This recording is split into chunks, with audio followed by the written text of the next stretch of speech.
Why is my friend's 2-year-old already reciting poetry while my child barely makes a sound? Am I doing something wrong? If these questions keep you up at night, then this video is a must-watch.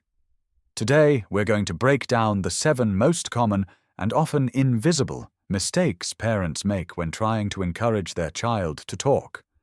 I promise you, after watching this, you'll realize that many things you thought were helpful might actually be slowing down speech development. Make sure you watch until the very end, because mistake number 7 is the most insidious one, and it's the reason so many parents miss that precious window of time. Are you unknowingly making one of these mistakes right now? Let's figure this out together.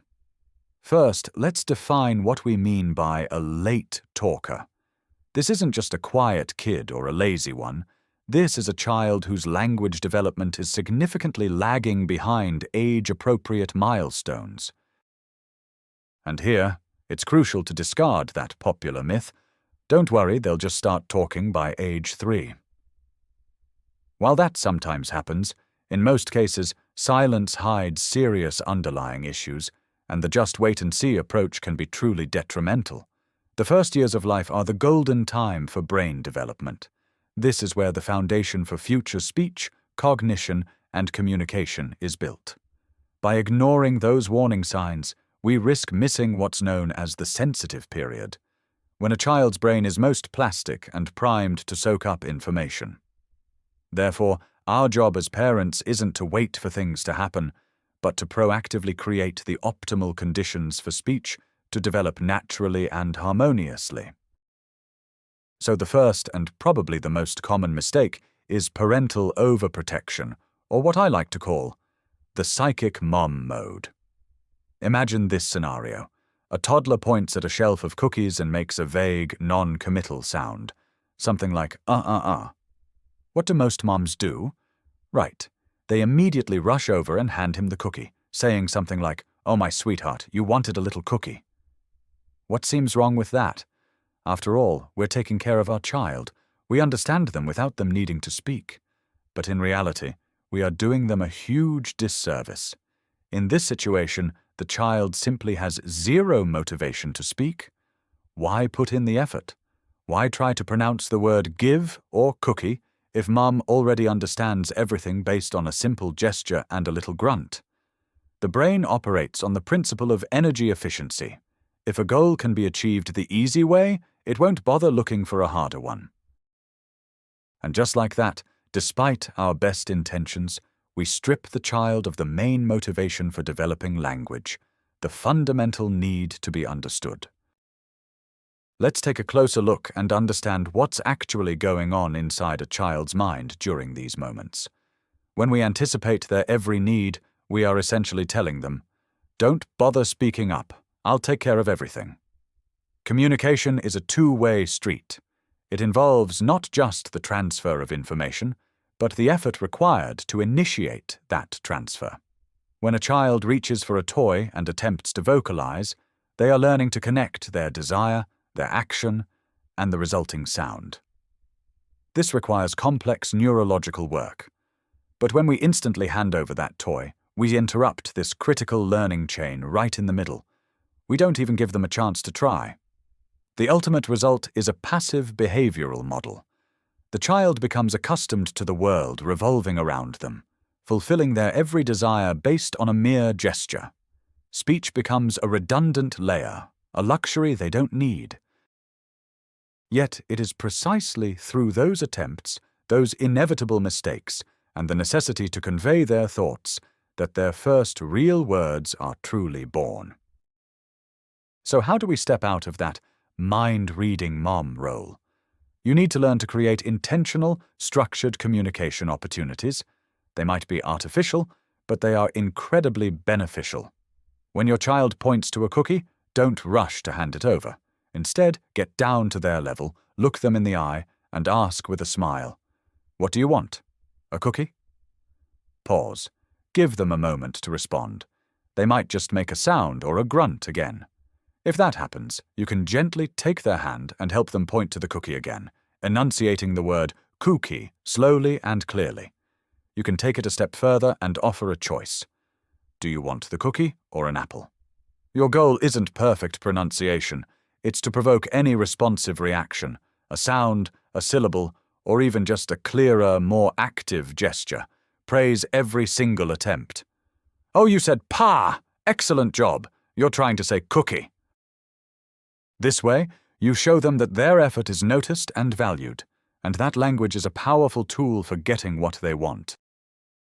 Let's move on to the second mistake, one that makes life miserable for many parents and seriously damages a child's self-esteem, even if they aren't consciously aware of it yet. This is the constant comparison of your little one to other children. Well, my friend's daughter was speaking in full sentences by the time she was 18 months old. Or, look at little Pete on the playground. He's younger than you, and he's already chatting away. Sound familiar? Whether these thoughts are spoken aloud or just constantly running through your mind, they create immense internal stress for the parent. You start to believe there's something wrong with your child, or worse, that you're a bad parent because you haven't managed to teach them properly. This anxiety, like a virus, immediately transmits to your little one. They might not grasp the meaning of the words, but they perfectly pick up on your worry and your disappointment about their lack of talking. Instead of feeling the safety and comfort essential for language development, they begin to feel immense pressure. Speech then transforms into a stressful chore, an unpassable exam. And naturally, this only compounds the whole problem. Let's establish one simple truth, once and for all. Every child develops at their own unique pace. Comparing children is like comparing an oak tree to a birch tree. They are both trees, of course, but they grow differently, and each possesses its own unique beauty and strength. Developmental milestones are simply an average reference point, not a hard and fast rule. The speed at which speech emerges is influenced by countless factors: temperament, genetics, nervous system characteristics, and any illnesses they may have had. Some kids spend months quietly building a passive vocabulary before suddenly hitting a language explosion, while others start with single words and build their communication gradually.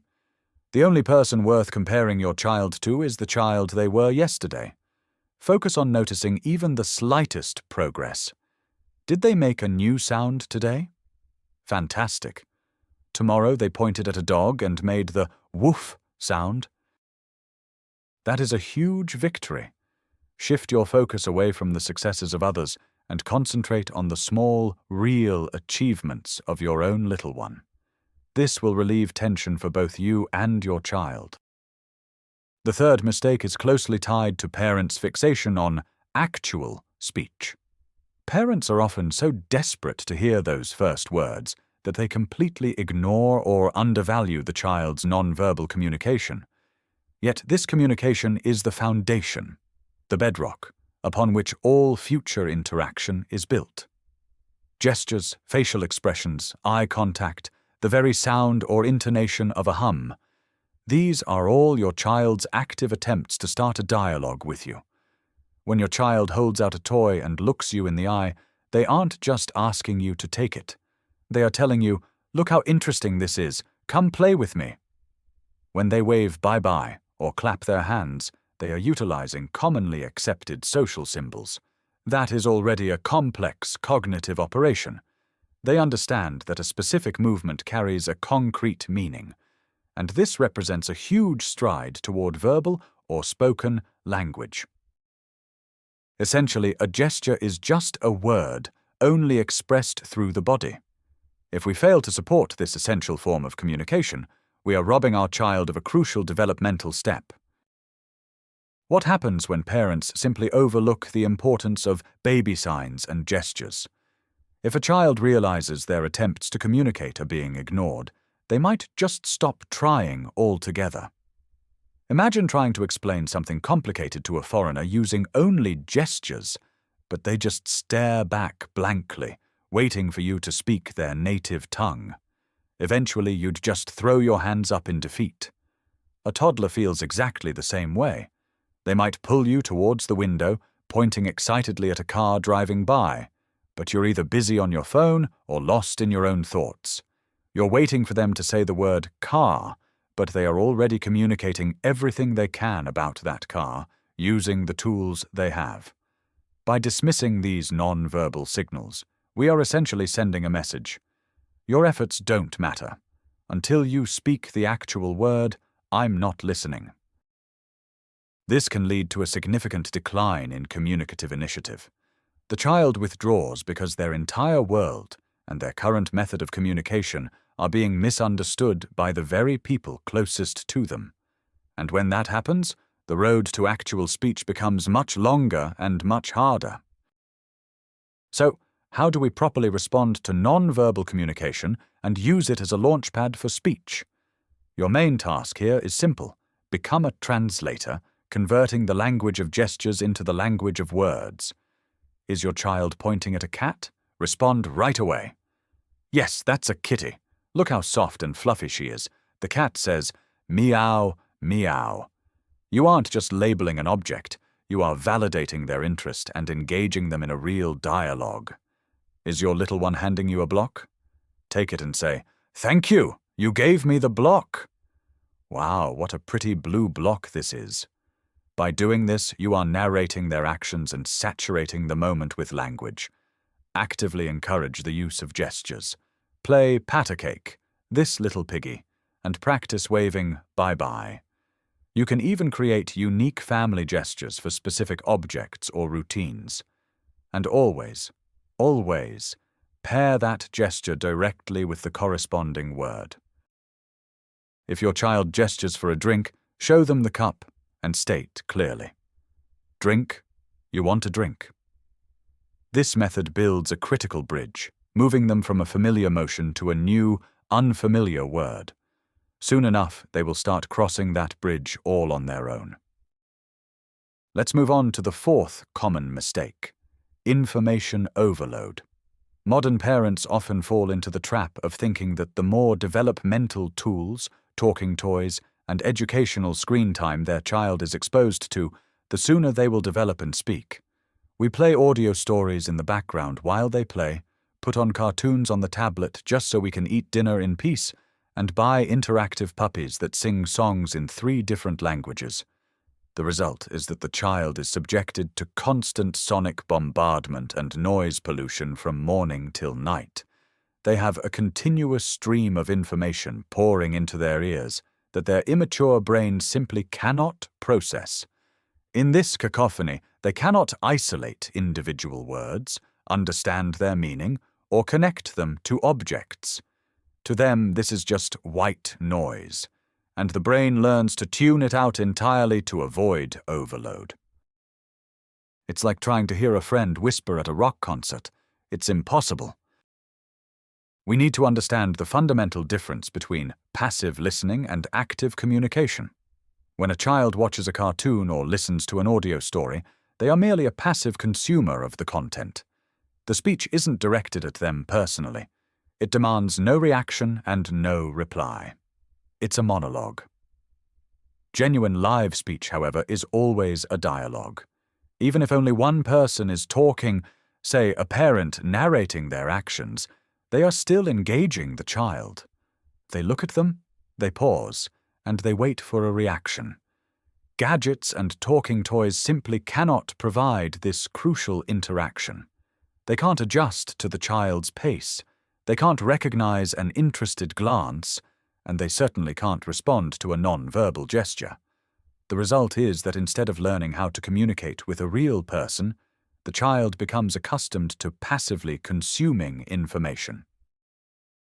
This can lead to a situation where they perfectly understand the language spoken in cartoons, yet completely lack the skills needed to engage in a genuine, two-way dialogue. So what's the solution? The answer is to create an information diet for your child and truly appreciate the power of silence.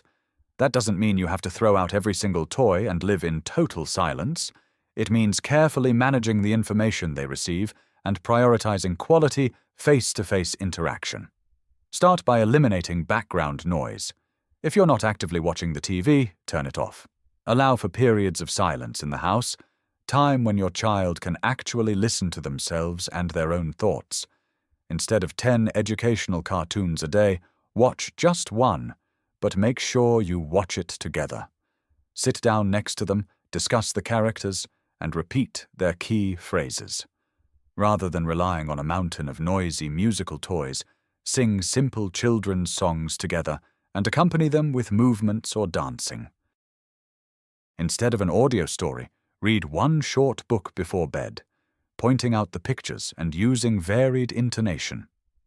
10 to 15 minutes of your complete, undivided attention, looking them in the eye, smiling and talking with them, will be 1,000 times more beneficial than hours spent alone with the smartest gadgets. The fifth mistake concerns the quality of speech that the child hears. There are two extremes here, and both are equally detrimental. The first extreme is baby talk, or what is often called motherese or caretaker speech. This happens when we get sentimental looking at the baby and start distorting words. Who's a pretty boy? Do you want a choo-choo? Time for num-nums?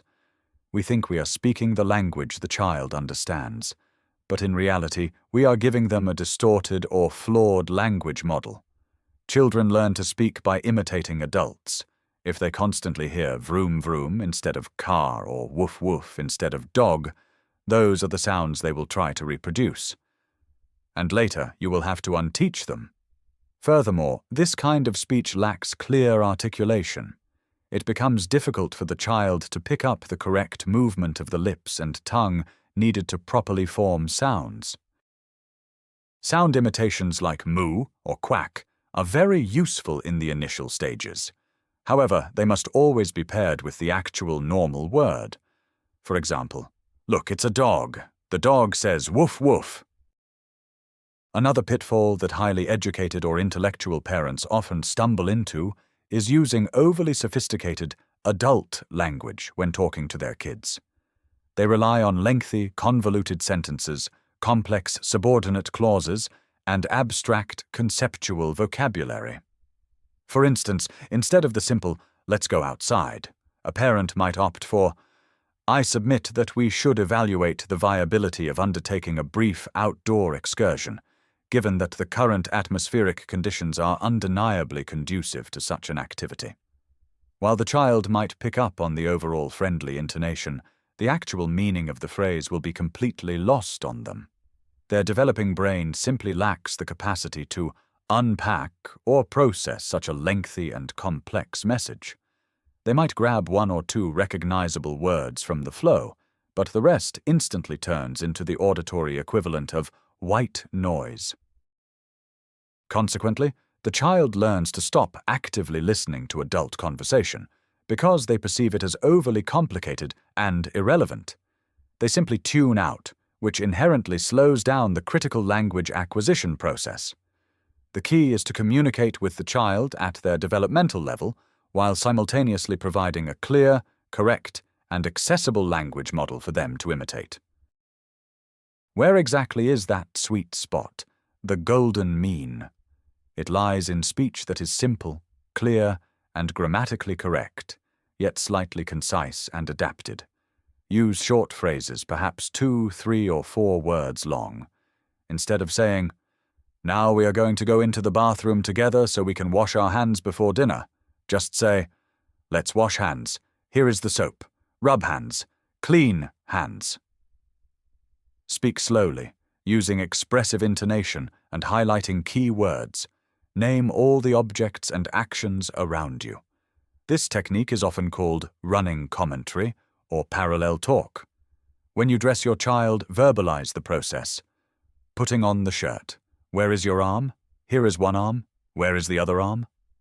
When you are cooking, Mommy is cutting the cucumber. Crunch, crunch.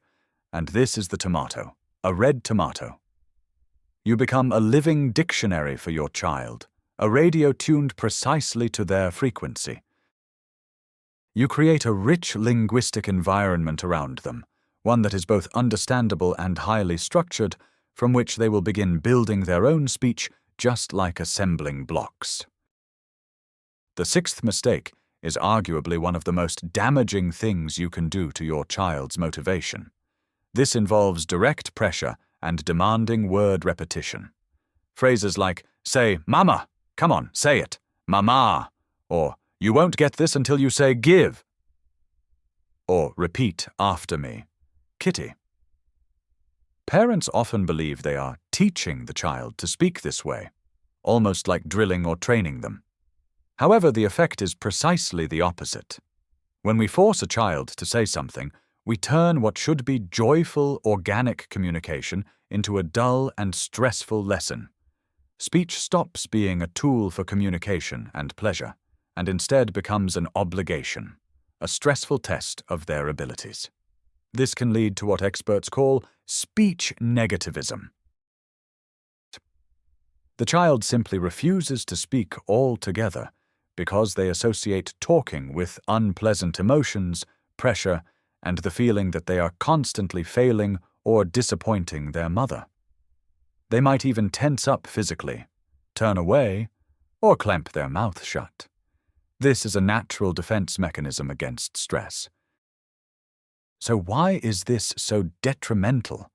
Let's try to view the situation entirely from the child's perspective. They haven't yet mastered their articulatory skills the way an adult has. For them, simply pronouncing a new word is a complex task that demands the coordination of breathing, voice, tongue, and lips. When we force them into this, they immediately feel like they've been called up to the front of the class to answer a question they haven't studied. The fear of error is absolutely paralyzing. Instead of being able to relax and experiment freely with sounds, they just tense up. Furthermore, this kind of coercion completely destroys intrinsic motivation. It's one thing for a child to proactively try and name a cat, because they're genuinely interested in it. It's a totally different scenario when they are forced to perform that action strictly on command. In the latter case, the entire meaning of communication vanishes. The word stops being a tool for expressing their own thoughts and feelings. Instead, it just becomes a mere sound, a required compliance demanded by adults just so they'll finally back off. This is a counterproductive approach, a path that can potentially lead to significant speech development and psychological issues later on. So, how do you encourage speech development without putting any pressure on your child?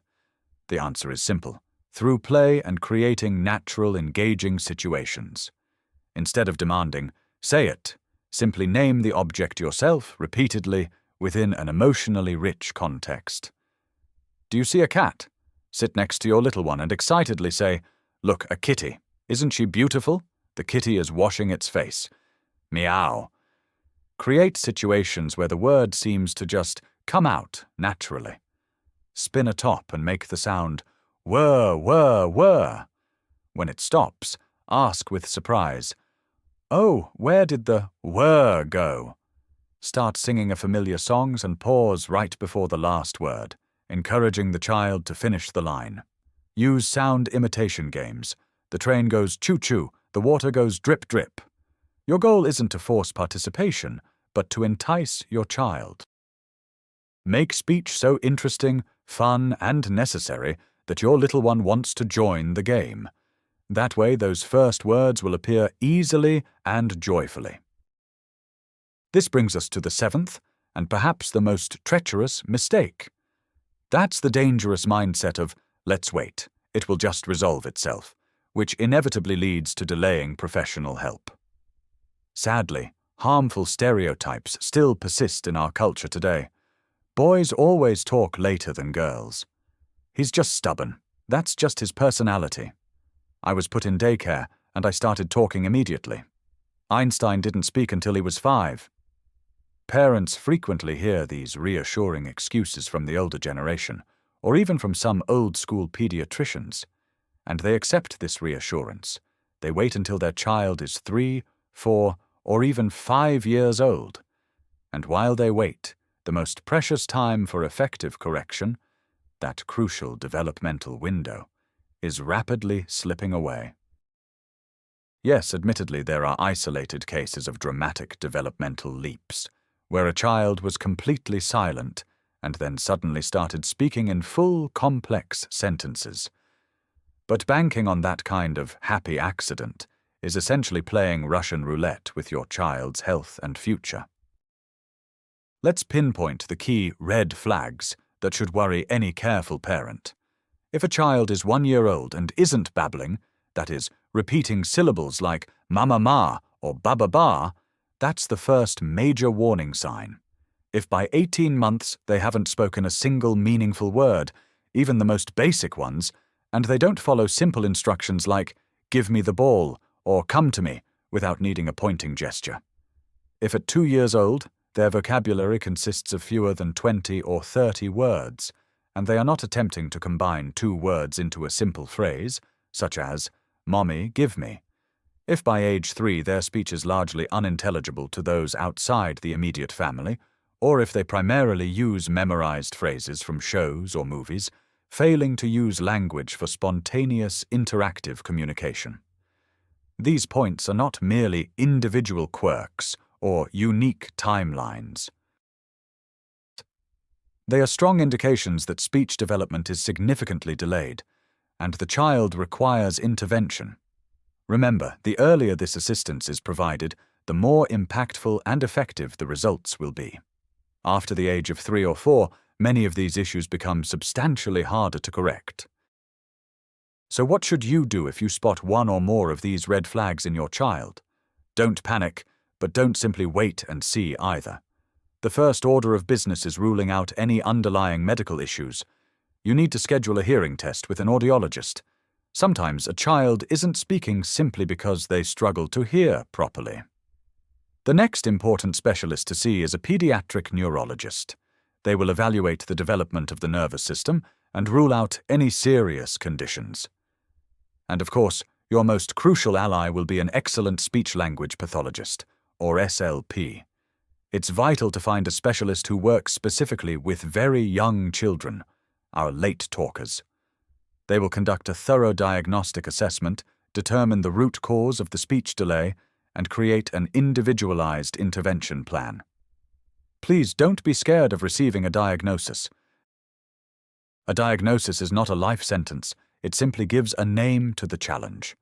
And once you know exactly what you're facing, it becomes much easier to tackle. Remember, early diagnosis and timely intervention are the guarantee that your child will catch up to their peers and develop clear, correct, and beautiful speech in the future. Let's wrap things up. Today we broke down the 7 crucial mistakes that might be holding your child back from speaking. We learned not to preempt their needs, compare them to other kids, or ignore their gestures.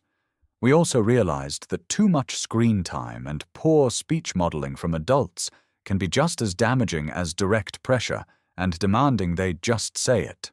And most importantly, we acknowledged how risky it is to simply wait around, hoping for a miracle. But the core message I want you to take away is this: language development isn't training or drilling.